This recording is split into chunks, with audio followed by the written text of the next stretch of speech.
My friends, let us begin with a question that touches every sincere seeker, whether they stand in a church, sit in meditation, or silently cry out in the night.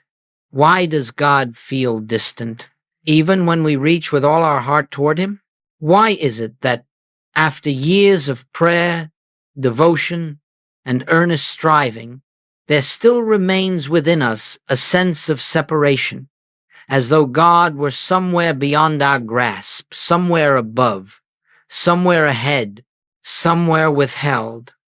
And I say to you gently, it is not because God is absent, nor because we lack faith, nor because heaven is reluctant. No, it is because we have been taught from childhood onward to search in the wrong direction. For centuries, humanity has looked outward for what exists inwardly. We have imagined God as dwelling in a far-off heaven, a distant realm to be reached after death or after worthiness has been proven. We have stretched our hands toward the sky, not realizing that the very presence for which we hunger has never been external at all. And I tell you, this misunderstanding is the single great barrier that stands between the seeker and the experience of the divine. Not God's reluctance, but our misconception. Not God's silence, but our outward gaze. Let us be very clear. The spiritual frustration so many feel, the unanswered prayers, the sense of distance, the longing for connection, is not evidence of God's refusal, but evidence of our misdirection. We seek a God who is not there, and therefore we overlook the God who is here, the God who is the very life of your consciousness, the God who is the stillness within your breath, the depth beneath your thoughts, the invisible presence that never departs and never withholds. This is the revelation which, once understood, begins to dissolve the veil of separation entirely. The presence you seek is not a future attainment. The kingdom you hope for is not a place above the clouds. It is not an experience reserved for saints or mystics or those born under special favor. The kingdom of heaven is within you, and it is within you at this very moment, not waiting to be created, but waiting to be recognized. So let us, in this hour, gently set aside the old assumption of a distant God. Let us lay down the weary struggle of trying to reach a presence that has never been elsewhere. Together, we will explore the truth that transforms the entire spiritual path. That God, the kingdom, the presence, the reality is closer than your own breath, nearer than your own thoughts, and more intimate than your very sense of self. This is the beginning. This is where the search ends and recognition begins. My friends, it is time we look honestly at the great error that has shaped the spiritual lives of millions. It is the belief, quiet, subtle, and often unspoken, that God is somewhere other than where you are. This assumption has woven itself into our prayers, our hopes, our religious language, and even our fears. It is the belief that God must come from somewhere to reach us, that heaven must open from above, that grace must descend from a higher realm. And the moment we accept this idea, a sense of distance arises within our consciousness, even though God has not moved and has never been separate. Let us examine this clearly. When we pray as though God must travel to us, we confess without knowing it that God is absent. When we plead for God to act, we admit unconsciously that God has not yet acted. When we beg for God to hear, we assume God has not yet heard. And in that assumption lies the entire problem, not God's refusal, but human belief in separation. For generations, we have been conditioned to think of God as out there, in the heavens, in the temple, in the future, in the reward, in the miracle that must be sent. But this belief belongs to childhood consciousness, not spiritual adulthood. It belongs to an era when humanity looked outward for everything: power, security, direction, and naturally imagined a deity who dwelt far above, governing from a distance. Yet truth is never shaped by human imagination. Truth stands eternal, regardless of our beliefs. Hear me well. The kingdom of God is not approached through distance. It is not attained by reaching outward into the sky. It is not found in the movement of your feet, nor in the geography of holy places, nor in the timeline of tomorrow's hopes. The kingdom cannot be reached as long as we insist on searching for it. For to search is to presume absence, and to presume absence is to blind ourselves to presence.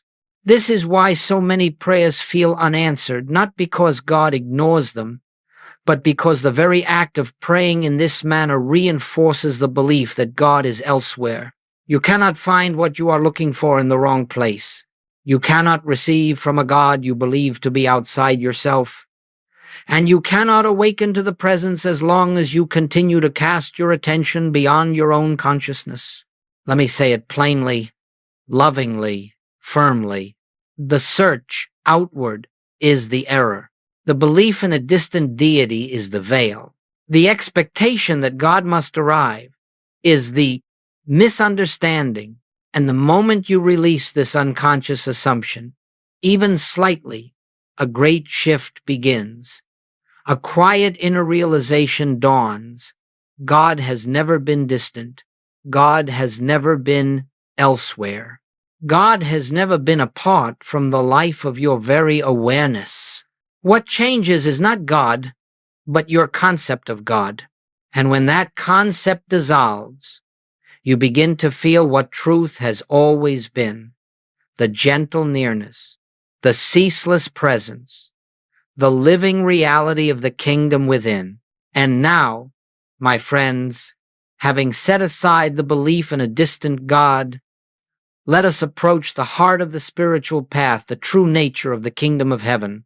For if we no longer imagine it as a realm beyond the stars, nor a reward waiting at the end of earthly life, then what, in truth, is this kingdom? What is this sacred reality spoken by prophets and mystics, longed for by seekers, promised by Scripture? The answer, simple yet utterly transformative, is this: the kingdom of heaven is a state of consciousness, not a place, not a destination, not a future inheritance. It is a quality of awareness, a way of seeing, a way of being that exists within the depths of your own inner life. You see, the great spiritual revolutions of history have always been inner revolutions. Jesus did not point to a geographical kingdom. Buddha did not found a territorial empire. Mystics of every age discovered the same revelation, that the divine reality is not somewhere else. It is the very foundation of consciousness itself. And Joel Goldsmith, building on this timeless stream, affirmed again and again that the kingdom is not something we travel toward, but something we awaken into. When you hear the words, "The kingdom of God is within you," do not treat them as poetry, nor as metaphor, nor as comfort for the weary soul. These words are the deepest truth ever spoken to humanity. They reveal the nature of your true being. The kingdom is the inner realm where divine presence is already functioning quietly, eternally, perfectly, whether you are aware of it or not. Let us make this clear. The outer world of form, events, circumstances, and conditions is not the kingdom. That realm is governed by change, by fluctuation, by appearance and disappearance. It rises and falls, heals and breaks, enriches and diminishes. The outer world is the world of effects, never the cause. But within you, beneath thought, beneath fear, beneath the shifting conditions, is another realm, a silent depth, a living presence, a state of consciousness untouched by external circumstance.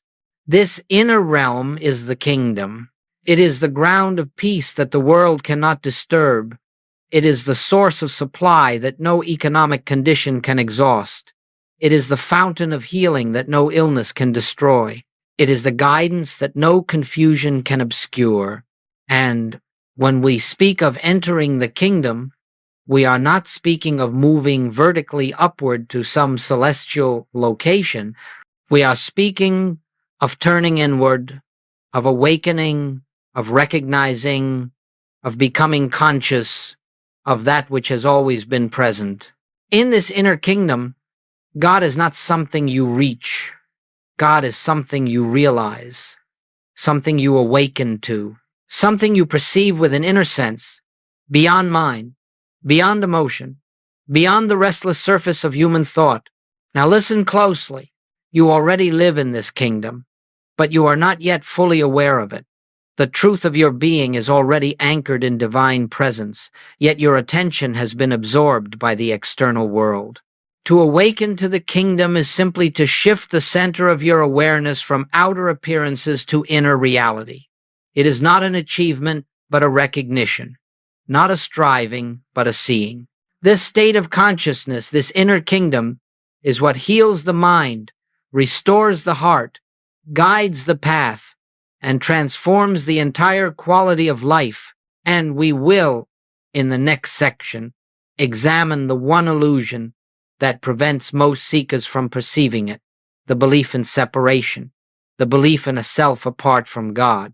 My friends, having seen that the kingdom is a state of consciousness, an inner realm rather than an outer location, we must now confront the single greatest obstacle that prevents the seeker from experiencing that kingdom in daily life. And I choose my words carefully, for this obstacle is not evil, not sin, not moral weakness. It is far simpler and far more subtle than that. It is a belief so deeply woven into human consciousness that most people never question it. And yet this one belief creates nearly every form of spiritual frustration. It is the belief in separation. Separation thinking is the quiet conviction that you exist apart from God. It is the sense that your life is yours, personal, isolated, fragile, and that God's life is somewhere else. The moment this belief is accepted, a spiritual struggle is created that no amount of effort, no amount of prayer, no amount of spiritual discipline can overcome as long as the belief remains. Let us look at this plainly. When you believe you are a separate self, you feel vulnerable, and therefore you seek protection. When you believe God is outside you, you feel empty, and therefore you seek supply. When you believe guidance must come from elsewhere, you feel lost, and therefore you seek direction. All of this effort, all of this pleading, striving, and yearning arises from the assumption that what you seek is not already present. And here lies the tragic irony. Every spiritual struggle is born from searching for what is already within. Separation thinking convinces you that peace must be gained, when in truth peace is your natural state emerging from divine presence. It convinces you that healing must be created, when healing is the flowering of an already perfect spiritual essence. It convinces you that supply must be attracted, when supply is the expression of the infinite nature within consciousness. And it convinces you that guidance must be found, when guidance is simply the quiet knowing that arises in the stillness of inner listening. You see, separation thinking creates the illusion of spiritual distance, and then urges you to fix the very distance you have imagined. It is like drawing a line in the sand and then spending your life trying to erase it. The line has no reality except the one you assign to it. Joel Goldsmith emphasized again and again that the human sense of self, this feeling of being a solitary person cut off from the divine, is the root limitation of spiritual life. Not because God is withholding anything, but because a separated consciousness cannot perceive the fullness that is already given. It is like covering your eyes and assuming the sun has disappeared. The sun is unchanged, only vision is obscured. Now, when you believe yourself separate, you pray as a separated being, you beg as a separated being, you fear as a separated being, and inevitably, spiritual frustration follows, because the very consciousness doing the praying is the consciousness denying the presence it seeks. But when the belief of separation softens even slightly, a new experience begins to dawn. You feel something subtle, a quiet warmth, a sense of companionship within.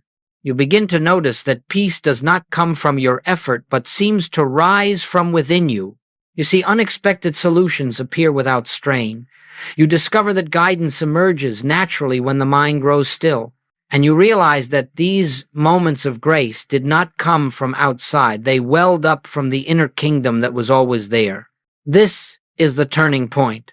This is the moment when the seeker begins to sense, however faintly, that God is not apart from them. And that realization is the beginning of spiritual freedom. In our next section, we will examine how recognition, the simple yet profound awakening to inner presence, begins, dissolving separation and restoring you to the consciousness of the kingdom already within. Now, my friends, having understood that separation is not a reality but merely a belief, a veil drawn over the eyes of consciousness, we come to the heart of this work, the very foundation of Joel Goldsmith's entire ministry. And that foundation is a single spiritual activity, so simple, so quiet, so unforced, that many overlook its power. It is not prayer in the traditional sense, not affirmation, not visualization, not self-persuasion. It is something far more direct, far more immediate, far more transformative. It is recognition. Recognition is the gentle awakening to what already is. It is the shift from seeking a God outside to acknowledging the presence within. It is the moment when the mind stops trying to reach, to beg, to create, to solve, and simply becomes aware. Aware of the truth that the kingdom of heaven is not something to be attained, but something to be realized. Aware that the presence of God is not something that must arrive, but something that must be recognized. Let us understand this clearly. Recognition is not forcing the mind to believe something. Recognition is not repeating holy words to convince yourself of spiritual truth. Recognition is not mental effort at all. Recognition is the still, effortless awareness that God is already where you are. That divine presence is the substance and essence of your consciousness, that the kingdom is not a future blessing, but the very ground of your being. When you pause, even for a moment, and quietly acknowledge, the kingdom of heaven is within me now, something shifts. It may be subtle, it may be gentle, it may be quiet, but something within relaxes, something within opens. Something within ceases its restless striving, and in that moment, even if only faintly, you begin to feel the presence that was never absent. You see, recognition does not bring God closer. God cannot come closer than the life within you. Recognition simply brings your awareness into alignment with what has always been true. Recognition dissolves the illusion of separation, not by effort, not by achievement, but by awareness. Let me offer you a simple illustration. Imagine a radio tuned to static. The broadcast is already present in the room. It is filling the space. It is available at every moment, but the receiver is tuned to noise. The moment you turn the dial gently, quietly, the static disappears, and the broadcast becomes clear. Nothing entered the room. Nothing came from elsewhere. You simply tuned into what was already here. This is recognition, a tuning of consciousness a shift from noise to presence, a movement from outer fixation to inner awareness. When recognition becomes the foundation of your spiritual life, fear begins to loosen its grip, not because you fight it, but because fear cannot survive in the light of inner presence. Lack begins to dissolve, not because you manipulate conditions, but because supply flows from the divine nature of consciousness itself. Guidance becomes natural, because clarity arises when the mind is still. Healing begins, not as magic, but as the unveiling of the wholeness already present within your true being. But all of this begins with recognition, not achievement, recognition, not effort, recognition, not striving, recognition. It is the simplest act in the world, yet it is the most profound. The act of acknowledging that what you seek is already here, already within, already the truth of your own consciousness. And in the next section, we will explore how this recognition becomes a practical, living experience throughout the movements of daily life, how it can be brought into moments of fear, decisions, challenges, and ordinary tasks until the kingdom within becomes your steady and natural dwelling place. My friends, recognition must not remain a beautiful idea admired from afar like a distant mountain. It must become the very atmosphere in which you live. It must become the quiet movement of awareness that accompanies you through each hour, each task, each moment of your day. For if the kingdom of heaven is within you, then spiritual life is not reserved for sacred settings. It is lived in the midst of ordinary activity. Joel Goldsmith called this practical mysticism. And it is here that the teaching becomes alive, tangible, real. Practical mysticism begins with a simple truth. You need not withdraw from life to find God. You need only withdraw your attention from the belief that life exists apart from God. The presence is where you are, not where you escape to. So the question is never, how can I find time for spirituality? The true question is, how can I bring recognition into the moments I already live? Let us explore how this unfolds. When you rise in the morning, before the mind leaps into its familiar parade of duties and concerns, pause, even for 10 seconds, pause, and in that pause, recognize the presence is here. The kingdom is within me.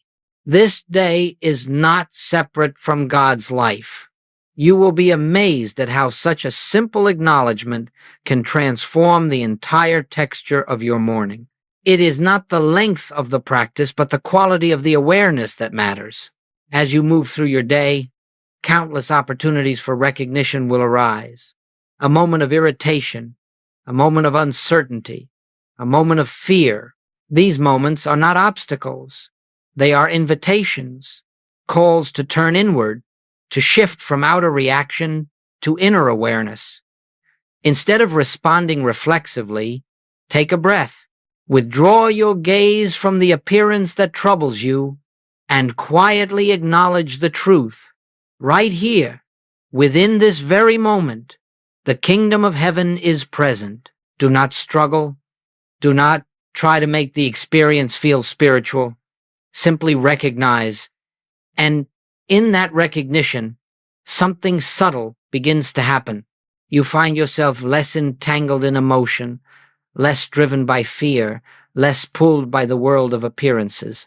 The situation may not change immediately, but your consciousness begins to rest in a deeper place. And from that deeper place, response replaces reaction, clarity replaces confusion, peace replaces turmoil. You may wonder how this applies to moments of real challenge, times when the body feels weak, or finances feel strained, or relationships feel tense. But it is precisely in these moments that inner turning is most powerful. When fear arises, do not battle it. Do not attempt to spiritually fix the outer condition.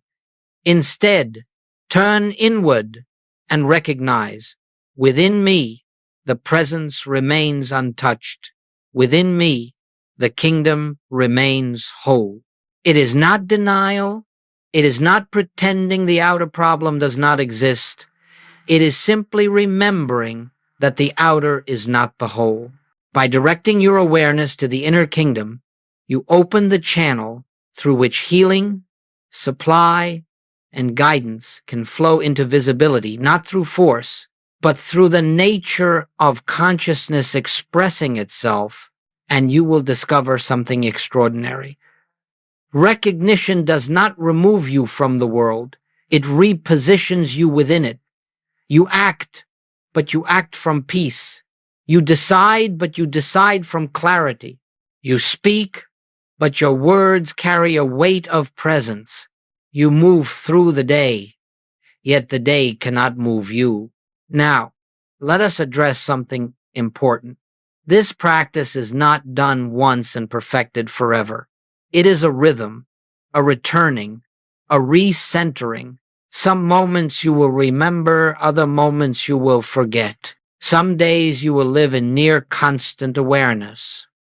On other days, awareness will feel far away. This, too, is part of the journey. Recognition does not demand perfection. It invites consistency. The more often you turn within, the more natural it becomes.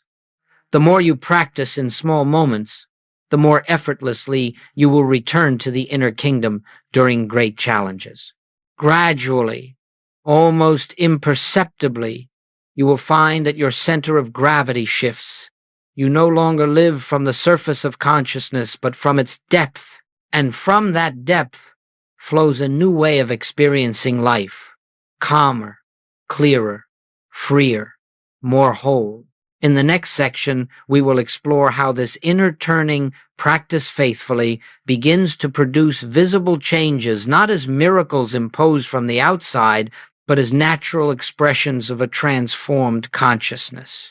My friends, when recognition becomes a quiet habit of your heart, when turning inward becomes more natural than turning outward, you begin to witness something that cannot be explained by human logic. You begin to see that consciousness, not circumstance, governs experience. You begin to notice that as the inner life shifts, the outer world responds, rearranges, softens, and unfolds in ways that cannot be traced to mere effort or human planning.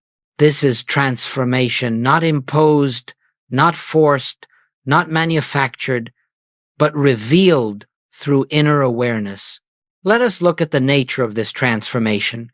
It does not burst forth like lightning. It dawns like light at sunrise, gradual, gentle, inevitable. At first, the changes are subtle. A moment of peace where anxiety once dominated. A calm thought where panic once rushed in. A sense of direction where confusion once tangled the mind. These small shifts are not small at all. They are signs that the kingdom within is beginning to express itself in your waking experience.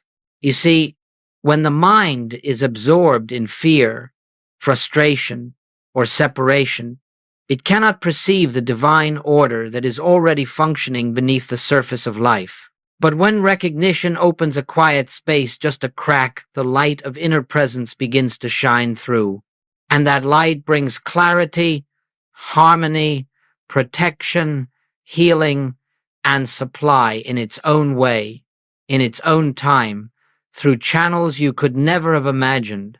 Joel Goldsmith often reminded us that spiritual work is not about changing the outer picture.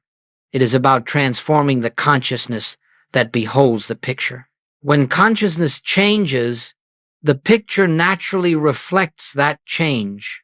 This is why the mystics say, as within, so without, not as a slogan, but as a living reality. Consider the one who has long struggled with unrelenting fear. They adopt recognition not as a technique, but as a way of being. Day by day, moment by moment, they turn gently inward. They do not attempt to cure fear. They simply acknowledge the presence is here. And slowly, almost imperceptibly, fear loses its authority. Not because the person fought it, but because no illusion survives long in the presence of truth. Consider the one pressed by financial strain. They have tried countless plans, countless strategies, countless attempts to manipulate conditions. Then one day, they begin practicing inner recognition. God is the substance of my being, the source of my supply. They do not use these words to attract wealth. They use them to awaken to the truth of their own spiritual identity. And in time, unexpected forms of provision appear, new opportunities, new channels, new ideas, not through struggle, but through the natural activity of consciousness expressing its own abundance. Or consider the one caught in relational conflict. They have argued, pleaded, explained, reasoned, demanded, and nothing has changed. But then they turn inward. They recognize the divine presence animating their own being, and eventually they recognize that same presence at the center of the other person. They stop trying to fix the relationship externally and begin seeing it through the lens of the inner kingdom. And in time, something shifts, not always the other person, but always the atmosphere of the relationship itself. Where tension once dominated, a measure of peace enters. And from that peace, healing begins to unfold. Do you see the pattern? Transformation does not begin by attacking the outer condition. Transformation begins when consciousness aligns with truth. The outer is the shadow, the inner is the substance. When the inner is healed, the shadow must change. This is not wishful thinking. This is not positive affirmation. This is the activity of divine law, the law of consciousness that governs all form. And when you learn to rest in the inner kingdom, you begin to witness the unfolding of this law in every area of life. But let me say this clearly. The transformation is not always dramatic. It is not always immediate. It does not always align with your mental expectations. Sometimes the greatest transformation is not the changing of circumstances, but the changing of you. Sometimes the healing is the healing of fear, not the healing of the body. Sometimes the supply is the supply of peace, not the supply of material abundance. And sometimes, in the deepest spiritual sense, the transformation is an awakening that frees you from the belief that outer conditions have the power to define you at all. Whatever form it takes, the transformation is certain when recognition becomes your way of life, for you are no longer living from the surface of human consciousness, but from the depths of spiritual reality. And in that depth, the kingdom expresses itself as harmony, as order, as peace, as wholeness. In our next section, we will explore how this expression becomes steady and continuous through the practice Goldsmith called the practice of the presence, a consistent returning to inner awareness that anchors your entire life in the kingdom within. My friends, as we approach the heart of this journey, we must understand that spiritual realization does not rest upon a single moment of insight. It is sustained through continuity, through a gentle and faithful returning to the inner presence throughout the movements of daily life. Joel Goldsmith called this the practice of the presence, not because God must be invoked, but because awareness must be renewed. The presence is always here. It is our recognition that fluctuates. You see, the mind is conditioned to wander, to drift toward appearances, toward problems, toward memories, toward fears of what may come. Left to itself, the mind will roam endlessly through the world of form. And so we cultivate a practice not to force the mind into silence, but to remind it again and again to turn toward that which is eternally true. The practice of the presence is not an effort. It is a remembrance. It is the quiet act of returning home. Let us make this very clear. The practice of the presence is not mechanical. It is not repetition of holy words for the sake of repetition. It is not a ritual to gain divine favor. It is the living relationship between your awareness and the infinite within you. Throughout your day, there will be countless invitations to turn inward. A moment of impatience, a wave of sadness, a sudden worry, a fragment of doubt. Instead of reacting from habit, take these moments as opportunities. Pause, even briefly. Turn your attention inward and recognize the presence is here. Do not attempt to feel spiritual. Do not attempt to create an experience. Simply acknowledge what is. And if you forget, if you are swept away in the momentum of the day, do not judge yourself. Do not condemn yourself. Do not say, I failed. For awareness is not kept through force. It is kept through love. Simply return, and then return again and again. This is the rhythm of spiritual life. Forgetting and remembering, contracting and expanding, drifting outward and returning inward. Over time, the returning becomes more frequent, more natural, more effortless. Eventually, the practice of the presence becomes the background of your consciousness. Even as you speak, as you work, as you make decisions, as you care for others, a quiet awareness remains in inner stillness beneath the outer activity. You begin to live with two levels of awareness simultaneously, functioning effectively in the world while resting inwardly in the presence. This is the beginning of living in the kingdom while still appearing in the realm of human experience.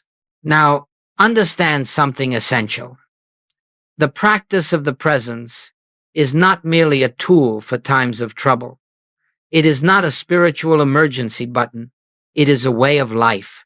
It is the atmosphere in which you breathe, the foundation from which you act, the inner sanctuary you carry with you wherever you go. Practice it in moments of peace, not only in moments of distress. Recognize the presence in the quiet of the morning, in the stillness of night, and especially in the ordinary moments, in washing the dishes, in walking down the street, in listening to a friend, in doing your work. When the practice becomes continuous, something profound unfolds. The presence that you once visited occasionally becomes a presence you dwell in. The kingdom that felt like a momentary glimpse becomes a living state of consciousness. You find that peace no longer comes and goes, it deepens. Guidance no longer feels occasional, it becomes a steady intuition. Strength arises where weakness once lived. Clarity replaces confusion. And love, impersonal, unconditional, radiant love flows naturally from the depths of your being. This is not the result of effort.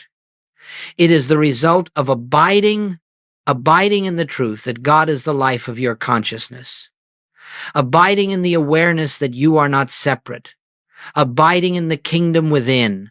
And with this continuous practice, you discover something extraordinary. The presence begins to live you. Your actions arise from it. Your words are shaped by it. Your decisions flow through it. You are no longer trying to practice the presence is practicing you. In our next and final section, we will gather all of this into a unified vision and bring the journey to its natural resting place. The realization that the kingdom within you is not a promise, not a possibility, but an ever-present reality awaiting your recognition.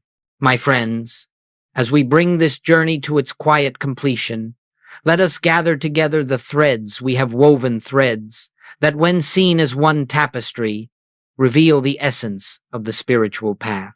For everything we have explored in these hours leads to a single liberating realization. You have never been separate from God, and the kingdom you have sought all your life has always been within your own consciousness. This is not a lofty idea for the mystic alone.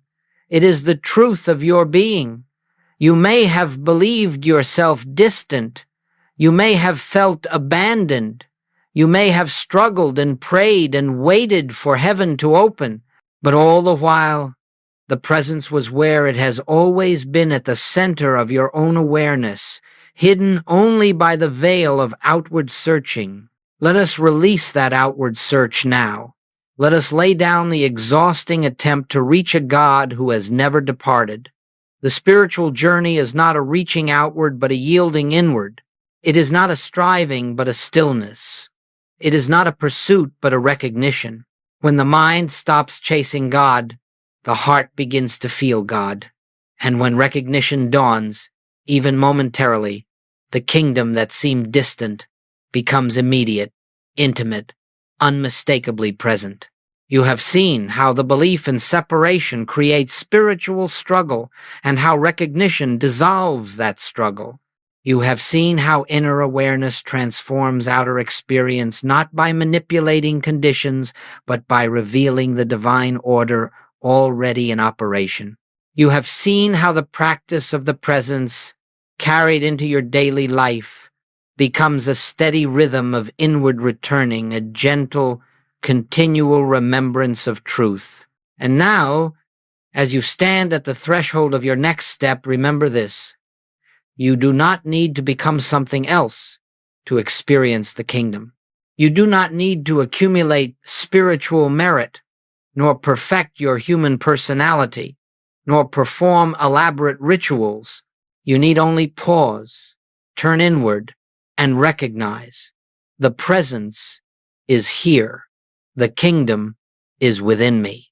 This recognition, repeated with sincerity and simplicity, will transform the very atmosphere of your life, not instantly, not always dramatically, but certainly, inevitably, naturally. The kingdom expresses itself through those who dwell in remembrance. Peace deepens, guidance becomes clear, strength rises, love flows, and life begins to unfold with a harmony not of your making but of divine origin. So, as you step back into the world, do so gently, carrying this awareness with you, not as a technique, not as a duty, but as a quiet truth that accompanies every breath. God is where I am. The kingdom is within me. The presence is my life, my source, my identity. Return to this truth in the morning. Return to it in moments of uncertainty. Return to it when life challenges you. Return to it when joy fills your heart. And return to it each night as you lay your head upon your pillow. For every act of recognition draws aside another veil, until at last you see clearly what has always been so. You live in God. God lives in you. And the kingdom of heaven has never been farther than your own consciousness. With this awareness, go in peace. Abide in the presence, and let the kingdom express itself through you effortlessly, naturally, eternally.